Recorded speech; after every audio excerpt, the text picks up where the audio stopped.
since 2022, we launched China strategy to mobilize and maximize the collective impact of Chinese business through implementing the 10 principles of a global compact in order to accelerate the SDGs. Hello, my name is Siddharth Chatterjee, the United Nations Resident Coordinator in China, and welcome to Delivering as One, a UN in China conversation. In this podcast, we highlight the heads of UN agencies in China who shape our diversity, discover their motivations, and find out about their work here on the ground. Today, I'm delighted to be joined by Ms. Liu Meng, Head of Office in China of the United Nations Global Compact. Ms. Meng, a Chinese national, joined the UN in China in 2017. Meng, welcome to Delivering as One. Thank you so much, Sid. It's great to have this conversation with you. Great, welcome. So let's get started. Tell us about your early life, education, work, and tell us more about growing up and your studies and your early career. Thank you. I would say the childhood experiences played a very important foundation for everybody. And I was raised in one of the very ordinary family in China. And I'm very lucky to be one of the generations that in early 21st century that have that opportunity to study both within China and also outside of China. So really benefiting from the reform and opening up of China as a country. Many young students back then, maybe over 20 years ago, have the opportunity to not only gain experiences in our nation, but also go abroad to observe, to experience, and also to build our study and career overseas. And my really unique experiences is that after finish my university in China, I had the opportunity to study in the United States, actually in a location where it's dear to my heart and also dear to the UN, which is the San Francisco, because the UN Charter was signed in this very beautiful city of the world. So I'm very grateful for the national policy, which enables many millions of students, including myself, to have that opportunity, which prepare us to be a truly global citizen today.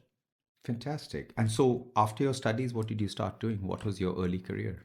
Yeah, I was recalling my childhood experiences. I'm very grateful for my parents because in my elementary school years, they subscribed me for a magazine. And in that magazine, I read a very inspirational story, which featured a Chinese high school boy who described his early years and experiences working as an intern in the United Nations.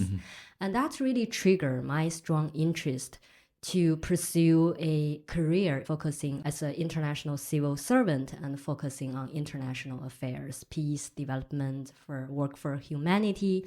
So that planted a seed in my heart, which really served as an incentive for me to pursue this potential career. So that's why I studied in San Francisco, closer to where the spirit of the UN.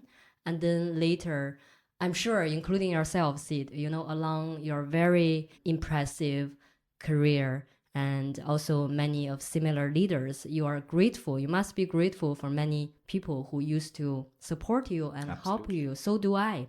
So if I recall, I started my career in the UN headquarters in New York as an intern.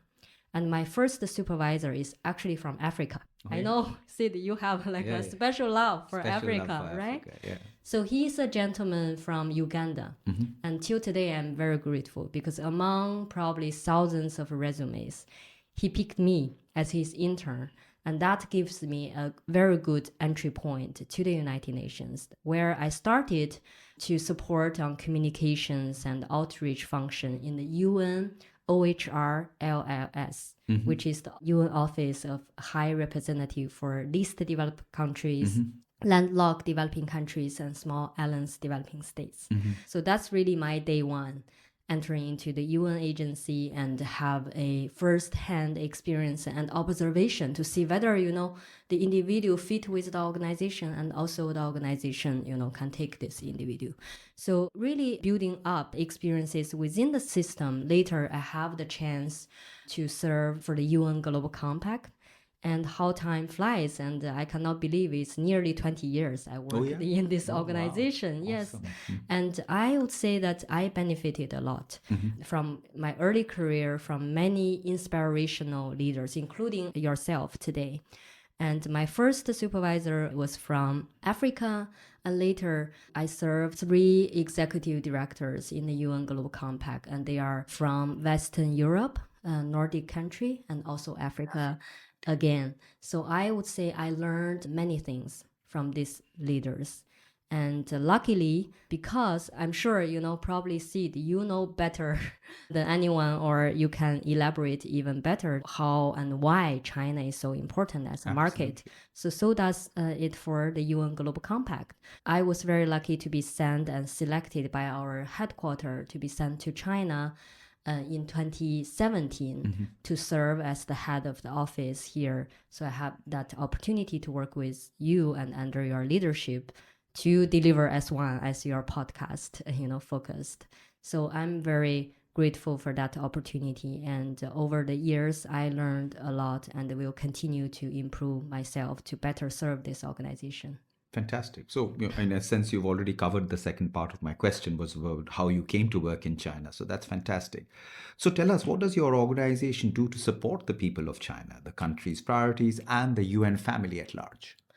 I guess I'm not sure how much of the audience would be familiar of the UN Global Compact. United Nations is very well known, of course, and everybody knows that UN is a membership-based organization, mainly composed of member states.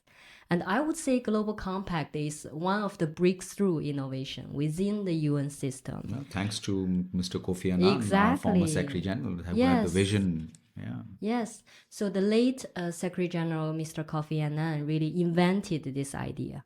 And I think he showcased to us the idea power, which can change the world. Absolutely. And particularly in this case is the private sector. Absolutely. So since 1999, Mr. Annan, he announced this idea at the World Economic Forum in Davos. He's calling for you, the business leaders, should work with us, the United Nations. We co-create a global compact of shared values and principles that will give a human face to the world economy. So the UN Global Compact was founded then in 2000 at the UN HQ, and we are really serving as a bridge between public and private sector, between the United Nations, international organizations, and the private sector, trying to leverage private sector's knowledge, experience, expertise, resources to really support our shared future and UN goals. So with regard to China here, there are many important potentials and opportunities for Global Compact to support and help. So since 2022, we launched China strategy. And I'm not sure whether it's the only UN organization who launched a China strategy publicly. So basically, you can find on our website that the overall objective of this China strategy is really to mobilize and maximize the collective impact of Chinese business through implementing the 10 principles of a global compact in order to accelerate the SDGs. And under this China strategy, we are focusing our work on 7 areas. The first areas are very obvious, which we do it in every country we operate, which is the core principles of a global compact that covers human rights, labor, environment, and anti-corruption.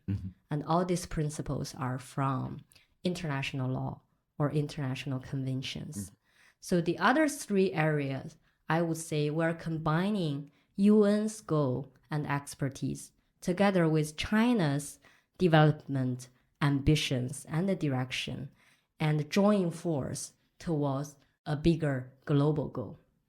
And I can share with you some example, if you welcome that. For example, we launched in 2020 a global action platform which aims to align the private sector investment and practice with the 10 principles of a global compact in order to accelerate the SDGs under the framework of BRI, the Belt and Road Initiative, where we work very closely with private sector players who participated in infrastructure projects under the BRI to learn about what are the 10 principles, how can we implement them into their corporate strategy, and then form partnerships and take action so that the infrastructure project can benefit more people, the community they operate, the environment, and for a greater social, environmental, and the governance good.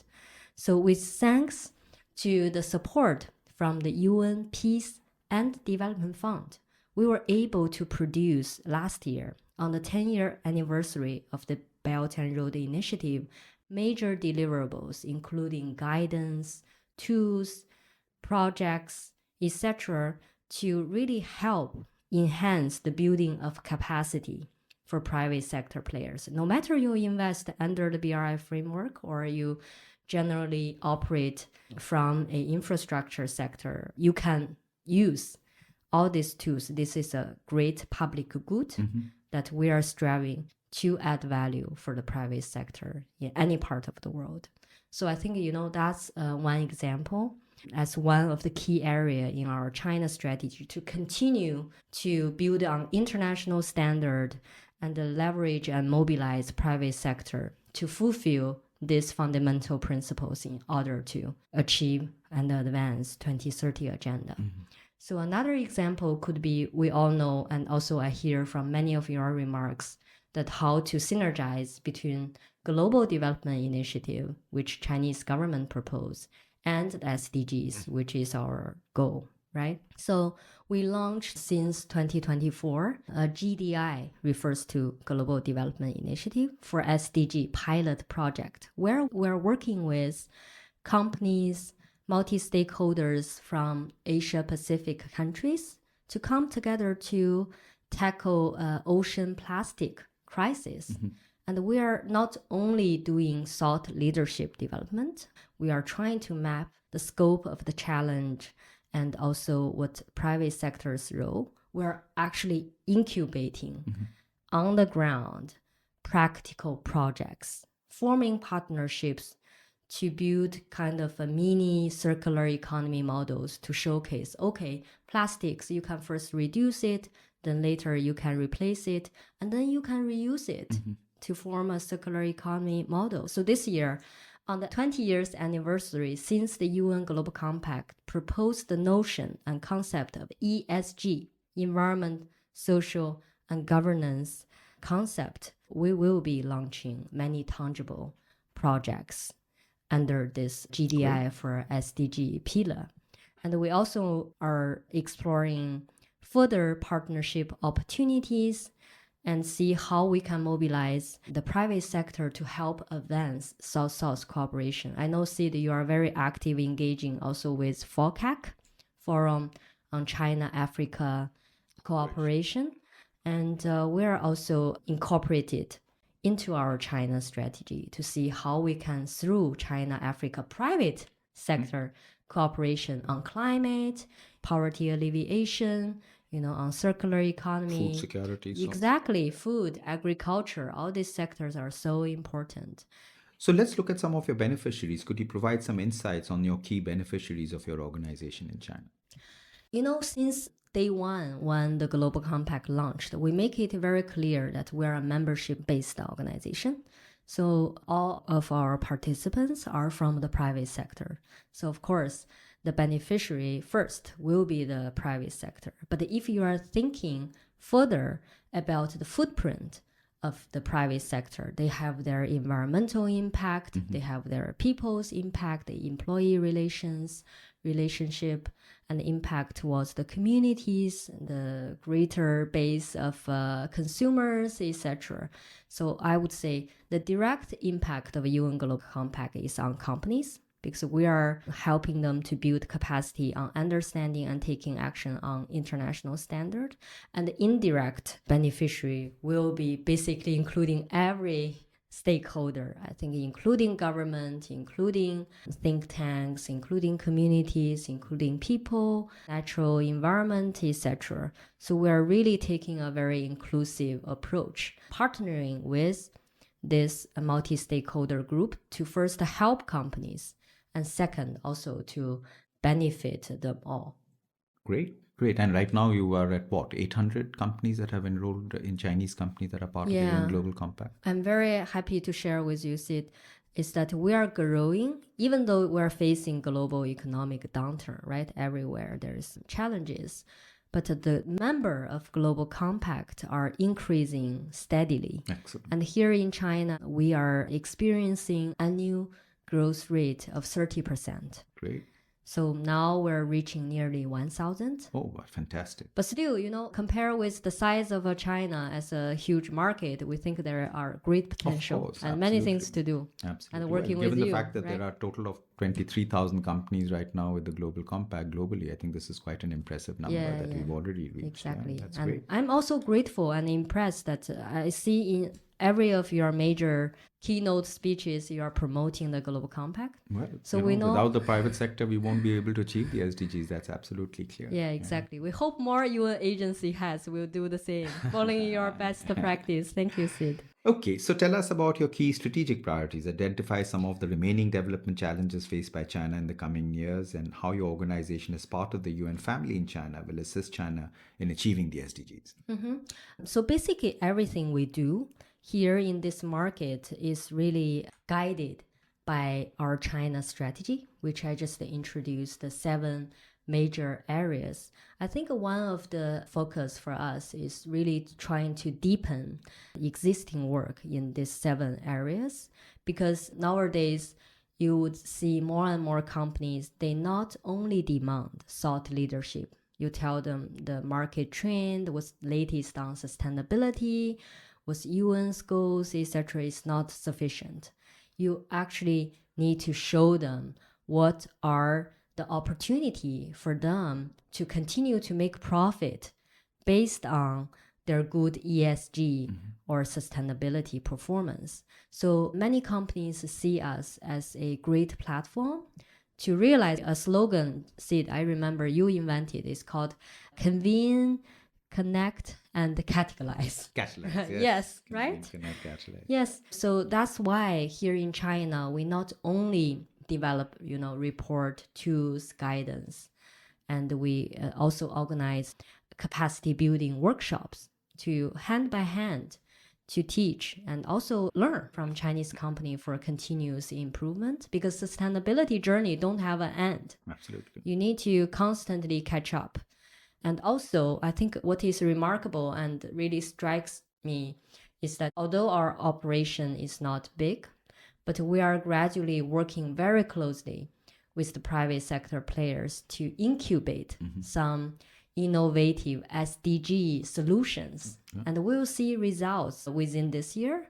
And really through our 3 ongoing accelerator, which is a capacity building program on climate ambition, gender equality, and SDG innovation for young professionals. We trained over 1,000 Chinese companies. Wow. And we're coming up with some tangible partnerships to realize our vision into the action. So by the next time we speak, I'm very looking forward to share with you more exciting new examples. Fantastic. Great. So tell us what a day in your life is like, from the time you wake up to what's your day like? I would say, I also recall you often told us that, the communication are two-way communication. So on one hand, we need to advocate what the UN's priority to our audiences. For example, we are basically seeing we're one of the key agencies convened by you here in China to make sure private sector knows about the SDGs, how their business are relevant, and how they can make a positive contribution, right? So a normal day in life, I could potentially visit a company to communicate with them, to learn what they are doing, and trying to find a common entry point to join force to realize our goals. And at the UN, I think many external people think we have too many meetings. But I would take this opportunity to say these meetings, they are important. Because if you don't think very clearly, and if you don't set up your purpose, your objectives, your vision and strategy early on, how can you make sure your actual work is properly guided? Right. So that's why I appreciate actually very regularly you are convening our UN country team, the heads of agencies meeting here in China, where we're not only congratulate each other on our progress, but we are really looking into some of the challenges we face, and we jointly find a way to solve. I don't know what's your observation. See, I'm also looking forward to hear from you, but I feel here operating in China that the country seems to be very open and embrace many opportunities, because I also lived abroad for over a decade, experienced different cultures. I think in China, the Chinese culture is quite open and adaptive. So I think that gives a good space for us to build trust and strong partnerships with the host country, with the key stakeholders to make real progress. What's your take? Yeah, no, I completely agree. So you get up, get to the office, have meetings with the private sector. What else? What about your team? Do you do any breathing exercises? Do you do any fitness training? What's your day like? Yeah, you reminded me the great training you have been giving our team for the breathing. Yes, health is very important, not only physically, but also mentally. We're a very small team, but I do believe young people have enormous power and innovation to drive continued improvement. So most of my team members are born after 1990s. So they're pretty early in their career. So many of our actual work actually started from one of the idea during our brainstorming session. Fantastic. Or discussions. So I think as a leader, I'm sure you also probably have similar feeling of an agency or offices. It's very important to empower young people. Sure. And empower others to help others to succeed. Absolutely. In order to make yourself and your organization succeed, because we are in the same business for doing more good for mankind. So yes, we communicate every day. I coach some of our young staff, and I'm trying to offer them or create opportunities for them to continue to learn. And I think that also don't have an end. So you need to continue to explore, to improve, to communicate, and to work together. Great. So what does delivering as one mean to you? I really love this slogan. I think you also played a very important role as a role model and convener for UN in China to deliver as one, including small agencies, small offices, including the Global Compact into the UN country team, into this governance and the key decision-making mechanism. I think, Sid, you contributed and built a lot of confidence and trust among our members here in China. So delivering as one, I think it should not stop as a UN slogan. It should go beyond the United Nations and apply to the entire world and entire or different unit. No matter it's a family, it's a class, it's a company or organization. I think it's universal. And if we recall in the Chinese culture in ancient times, I see there are similar philosophy embedded in some sayings. For example, in China, we're saying the whole world is one family. I think this is very similar to delivering as one. And if you look at the modern China, the Chinese leadership, the president proposed the philosophy of building a global community of shared destiny and future. I think that really also underlines the importance of delivering as one, as humanity. Because we as human beings, I think we often forget we are one species. We would like to separate ourselves, because I see in today's world with so many challenges in political, economic, environment, health, etc., the fundamental reason is racism. Because we divided people by their skin color, their background, their culture, their language, but we forgot we are just the same species. And this is one among probably billions of species in the earth. So I think if we really unite ourselves as one, as mankind, you probably won't see so many wars happening around the world, and also the climate crisis, etc. I think the hope for us is that I would say every major challenges that happening today around the world ranges from wars to climate change. They are man-made. Absolutely. So if we really embed this concept of the whole world is one family, and many fundamental issues and problem challenges will be ending. Great. So let's conclude with the last question. What makes an ideal resident coordinator? Probably I think you should tell me, Sid, because the ideal resident coordinator is just sitting next to me right now.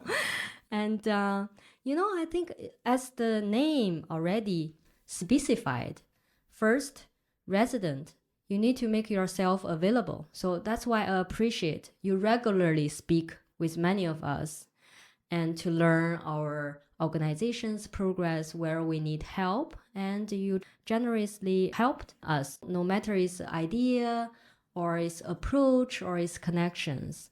And we're very lucky, by the way, to have a resident coordinator as you, who are very outspoken and who owns a great network of partners, etc. So I think the second one is really coordination. You could say it simple, but it is actually in reality very complicated.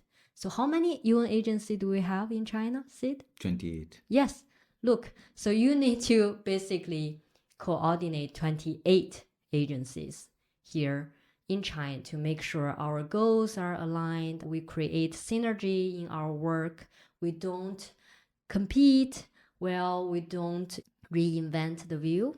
And you are really playing the role of kind of Secretary General, I think, within the UN in China to make sure we all work together, we unite towards the same goal, and we deliver as one most effectively and powerfully.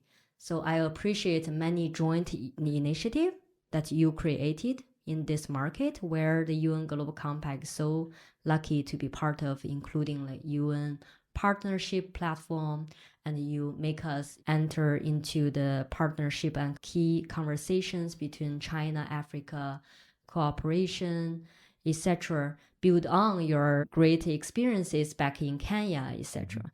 So I think as a leader, you make yourself available and you synergize, like you said, convene, connect, and catalyze. I think that's a golden standard for a very ideal and welcomed resident coordinator. Thank you. Thank you. Thank you. Thank you very much, Meng, for sharing your story, sharing your time with us today. If you would like to learn more, visit china.un.org or follow UN in China on our X and Weibo platforms. Join us next time for another installment of Delivering as One, a UN in China conversation. Thank you again, Meng. Great talking to you. Thank you, Sid. Likewise.